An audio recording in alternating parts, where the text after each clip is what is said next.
This is Abigail from Sacred Sister Soul Talks, bringing you another oracle card from my oracle deck, Mary Mother Oracle. And this one is Our Lady of New Vision. How many of us have a vision, a dream, and we put it on hold to pursue other things? And we always say we'll get back to it. We always say, yeah, I got time. And then the time comes and you keep putting it on hold because you say, you know what? It was just a dream. But except you put action behind that dream, how would you know that it couldn't be a success? So here's what the mother says. I place my sacred eye open in your heart so that you may see. Let go of small dreams and become receptive of fresh vision. My eye in your heart sees great beauty. Can you see the new vision emerging? Now is the time to dare to dream and to pray boldly with conviction that the most beautiful vision you can receive will come to life in service to all. It's okay to dream, but let that dream enhance someone's life. I had a dream when I was younger. I always loved making stuff. I always mixing and matching and doing this and doing that. And people enjoyed it. So it was a dream, a secret dream that I never told anybody. And I always said, one day, I'm going to make this thing happen. But life happens to us. You know, some of us are not encouraged to follow our dreams. We're told, go and get a job so that you can be a good member of society and da da da. And we go and we do that and we put everything else on hold. And before long, we've spent years working for someone else and hoping and wishing and praying and seeing others follow their dreams and yours just sitting by the wayside. Well, that happened to me. I just put my dream on hold. And one day, a couple years back, 2011, I think, 20 years back, I said, I am going to step out there on faith. And I started making lotions. I made them from bases at first because I wasn't sure what I was doing. I would get some bases and I would make lotions, enhance them, and people enjoy them. But I didn't want to stay with that. I didn't want to just get something and regurgitate it. I wanted to know, I wanted to give birth to something beautiful.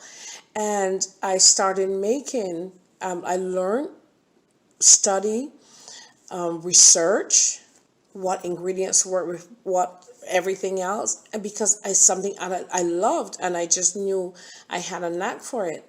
And I had lots of failures. I threw away lots of product because I didn't know how to save it. I didn't know what to do. So I immersed myself in studying, in really homing in on my craft and really, taking a chance, taking a plunge. And I'm starting making everything from scratch, from boiling the water to preservatives and learning. And I'm still constantly learning. And I made my first batch of lotion and people loved it. People were like, we need more of this in our lives. And I says, oh my goodness, I really created something beautiful. So I could only imagine how the Divine Mother felt when she knew self, when she created self in length, width, and breadth, and knew that she existed and wanted to create more and more. And we are a part of that result, and nature is that result. We are part of nature. So she just created from herself. We are her divine self. And the first creation was the female because that's who the Divine Mother was. She was feminine. In terms of what we know as feminine, she gave birth to us. And we, her daughters, her children, mimic her every time we give birth, every time we get pregnant. She mimics herself. She creates herself over and over and over. And I could only imagine that joy because the joy I got from making my first batch of lotion, I felt I had arrived. And that started from a lotion to hair products to creams to body mist to perfumes to soaps to bath bombs to herbal powders to spiritual waters, all kinds of wonderful products I now create. From just that one thing of knowing I can. And now what I do is I show people the process of how they can create. they dream, they can make it happen. I also encourage people through my consultations, my clairvoyant conversations and consultations with them, to believe in themselves that they can. And sometimes that's all we need, is that one person to tell us, yes, we can. You can do anything. I am a great motivator. I motivate myself every day to get up and create. I work with children, and I would hear 2-year-olds say, I can't do it. And I said, yes, you can. You can try. I said, try. Even if you fail, try. And they will try. And they succeed. Miss Abby, I did it. Miss Abby, I did it. And from that point forward, I don't hear them say they can't. They try. They try. And that's all the mother wants you to do, is to pick yourself up and try. And if you fail, so what? There are many people who don't try. And there's no failure, because the fact that you try tells me that there's hope. Tells me you can pick that up and you can do it again. You can't give up. I won't let you give up. You know, I have a friend, and we were working on something the other night, and she says to me, she started to get frustrated. And it was a simple thing. She got so frustrated. And I says, no, I'm not going to let you give up. I'm not going to allow you to give up. There has to be a way around this. And sure enough, we got that thing we were working on done. And I said, you see, if you gave up, you would never know you could do it. Because how often we give up halfway. And she does the same thing for me. When I was going through all that I've been going through, there were days that I didn't even feel like waking up. There were days I just wanted to stay down. But she gave me my space, but she would not allow me to stay down. She would not allow me to stay down. She says, Abby, we can do such and such. Abby, you got the skill. You got this. You got that. And deep down inside, I knew it, but I was entering such a state of depression that I didn't want to believe. I did not want to believe, but I didn't give up. Deep down inside, deep down inside, I knew I could. I could beat this depression. I knew I could come back from the ashes. And that's what the phoenix does, the Egyptian phoenix. It rises from the ashes. We fall down, but we get up. It rises from the ashes. So you have to follow your dream. Surround yourself with people who can help you with your dream. Not do it for you, because it's your dream, not theirs. But surround yourself with positive people who got your best interests at heart. Because when you start to dream and you still have those people, those naysayers around you, you could as well give up the dream, because they are going to tear that down, except you are strong enough to say, you know what, I'm going to try.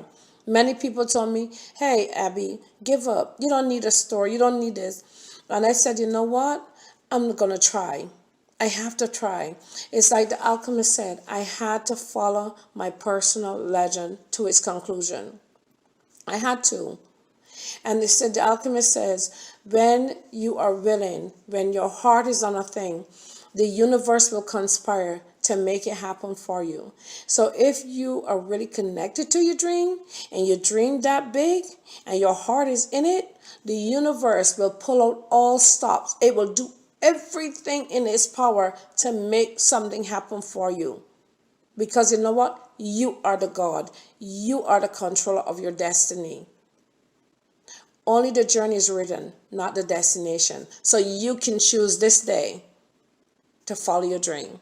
And I hope you do, because the world is waiting for what you have to offer. So I will give you the meditation. It's a healing process affirmation. And it says, sit quietly and focus on your breath. On each inhalation, imagine that you can follow the breath deep into your belly. On each exhalation, imagine that the breath rises up as a wave of light into your heart. Repeat the gentle breath meditation for several moments. Then within your heart, imagine, sense, or feel that there is a beautiful, large feminine eye blinking gently and opening. That eye is as large as the world. Imagine, sense, or feel that you can see through the eye and you see many possibilities before you. You may sense colors or scenes or symbols or feelings, or it may seem like you don't sense anything at all. Just be at peace and with whatever happens to you. Now imagine that you can look down at the eye in your heart and it looks back at you with utter love and devotion. Receive that love freely. Imagine that a flash of light is released from that eye straight into your mind. This is the blessing of the mother, a blessing that you may receive a vision or be empowered to bring the new vision that you already have access to into your life. Isn't that beautiful? Silently in your mind, say out loud, for the greatest of good, may it be so. So, here, this vision, having a vision and seeing it through to its end, is Our Lady of Vision. So I hope this talk helps someone. We are Sacred Sister Soul Talks. Our soul is our better half, our men. They are our soul, and we are sisters, sacred sisters, straight from the divine consciousness here on this earth realm for a divine purpose. Sisters, reach your highest goal. Brothers, connect with your sisters and reach for the stars. We are star seeds here on earth for divine purpose. Thank you for watching and subscribe to the channel and listen out for updates about our Sister Soul Conference this March 2020. I hope that you guys can come out. Send an email to Sacred Sisters Talks, SACREDSISTER Talks @gmail.com, or send me a text or give me a call at 980-549-1004, and let's make this conference super great, because the only way we can get on the other side is together. Okay? Bye, my loves. In the spring of 2020, Sacred Sister Soul Talks will be having its first conference. For additional information on our informative and inspirational talks, or if you have a story to tell and would like to share it, please contact us at Sacred Sister Talks, SACREDSISTERTALKS @gmail.com. That's Sacred Sister Talks @gmail.com, or 980-549-1004. Don't forget to share and subscribe.